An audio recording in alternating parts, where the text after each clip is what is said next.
আসসালামু আলাইকুম প্রিয় শিক্ষার্থীবৃন্দরা, আশা করি তোমরা প্রত্যেকেই ভালো আছো, সুস্থ আছো।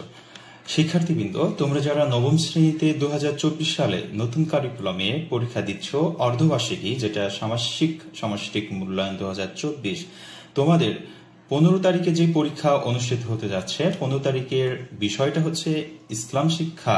তো এই ইসলাম শিক্ষা পরীক্ষার প্রশ্নপত্র নিয়ে একটু আলোচনা করব। তোমরা আগামীকাল 15 তারিখে যে পরীক্ষাটা দিবা, সেই পরীক্ষার প্রশ্নটা কেমন হবে হুবহু সেই প্রশ্নটাই নিয়ে আলোচনা করছি। পুরোটা সময় সাথে থাকবে।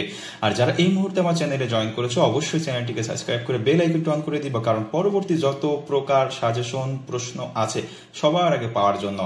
শিক্ষার্থীবৃন্দ, এই প্রশ্নটারই পিডিএফ ফাইল তোমরা ভিডিওর ডিসক্রিপশন লিংকে পেয়ে যাবা। সেই ক্ষেত্রে দেখতেও তোমাদের সহজ হবে। আমি একটু আলোচনা করে দিচ্ছি তোমরা কিভাবে বুঝে লিখবা। দেখো, সামাজিক সমস্যা বিশ্লেষণ করে ইসলামের বিধিবিধানের আলোকে সমাধান করি। আমরা দৈনন্দিন জীবনে আমাদের চারপাশে প্রতিনিয়ত বিভিন্ন সমস্যা ও চ্যালেঞ্জগুলো দেখতে পাই। ইসলামের নির্দেশনা বিধিবিধান যথাযথভাবে চর্চা করলে এই ধরনের সমস্যার সমাধান করা সম্ভব।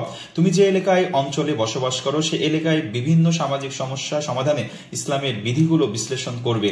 সমস্যা 1 বা চ্যালেঞ্জ অনুসন্ধান। তুমি যে এলাকায় বা অঞ্চলে বসবাস করো, সেই এলাকার বিভিন্ন সমস্যা চ্যালেঞ্জগুলো, সামাজিক সমস্যা একটা তালিকা করতে হবে।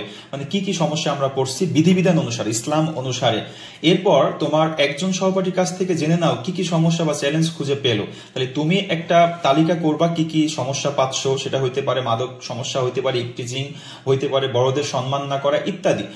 আর তোমার পাশের একটা বন্ধুর কাছ থেকে তুমি সমস্যাগুলো খুঁজে নিবা, জিজ্ঞেস করবা, দেখবা তার ভিতরে কি সমস্যা খুঁজে পেলো। হ্যাঁ, আমি যা খুঁজে পেলাম সেটা এখানে, আর প্রথম বন্ধুর কাছে যে খুঁজে পেলাম, এরকম একটা ছক তুমি তৈরি করবা। 2 নম্বর, সমাধানযোগ্য সমস্যা নির্বাচন ও পরিকল্পনা প্রণয়ন।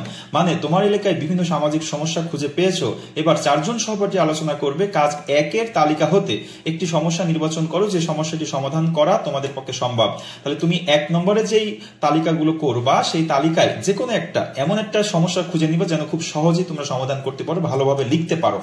হ্যাঁ, সমস্যাটি নির্বাচনের পক্ষে এককভাবে তোমার যুক্তি তুলে ধরবা। তাহলে সমস্যা নির্বাচন করবা। এবার এই কাজটা হবে তোমার এককভাবে, তুমি কিভাবে সমস্যা সমাধান করবা। ছক যেমন সামাজিক গুরুত্ব আর ধর্মীয় গুরুত্ব, দুটাই তুমি আলোচনা করবা। এরপর তোমরা 4 জন সহপাঠী আলোচনা করে নির্বাচিত সমস্যাটি কিভাবে সমাধান করা যেতে পারে তার একটি পরিকল্পনা তৈরি করে উপস্থাপন করো। যেমন নির্বাচিত সমস্যা সমাধানের নাম, সমস্যা, এটা কিন্তু 4 জন মিলে। আর এই যে নমুনাটা দেখতে পাচ্ছি আমরা, এটা কিন্তু শুধু তোমার একার কাজ। ওকে, এরপরে আসুন সমস্যা চ্যালেঞ্জটি সমাধানের উদ্দেশ্য, সময়, দিন, মাস, কার কার সহায়তার প্রয়োজন, স্ব দায়িত্ব বন্টন, ইসলামের বিধিবিধান ও নির্দেশনার চর্চা প্রয়োগ, নৈতিক মানবিক। এই কটা পয়েন্ট তোমাকে মেনে চলতে হবে।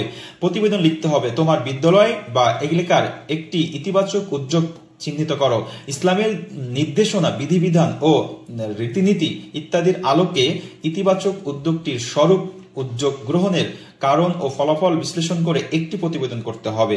কাজ 4, ইসলামের বিধিবিধানের দৈনন্দিন জীবনে অনুশীলন করি। তুমি যে সামাজিক সমস্যা বিশ্লেষণ করেছো, তোমার এলাকায় বিভিন্ন সামাজিক সমস্যা চিহ্নিত, সমাধানযোগ্য সমস্যা নির্বাচন, সমাধানের পরিকল্পনা ইত্যাদি। ইসলামের বিধিবিধানের আলোকে তা সমাধান করার জন্য তোমার দৈনন্দিন জীবনের কোন কোন ক্ষেত্রে পরিবর্তন প্রয়োজন তা চিহ্নিত করে কিভাবে অনুশীলন করবে সেটাও তুমি আরেকটা এখানে লিখবা। শিক্ষার্থীবৃন্দ, এই হচ্ছে তোমার ইসলাম শিক্ষার যেই অর্ধবার্ষিকী প্রশ্ন নবম শ্রেণী, সেটা আলোচনা করলাম। এই হুবহু প্রশ্নটাই আগামীকাল তোমার পরীক্ষা আসবে। এটার পিডিএফ লিংক আমি তোমার ডিসক্রিপশনে লিংকে দিয়ে দিচ্ছি। সবাই ভালো থাকবে, সুস্থ থাকবে, অবশ্যই চ্যানেলের সাথে থাকবে এবং চ্যানেলটিকে সাবস্ক্রাইব করে বেল আইকনটি অন করে দিবে। বন্ধুদের মাঝে বেশি বেশি শেয়ার করে দাও, তারাও যেন এই প্রশ্নটা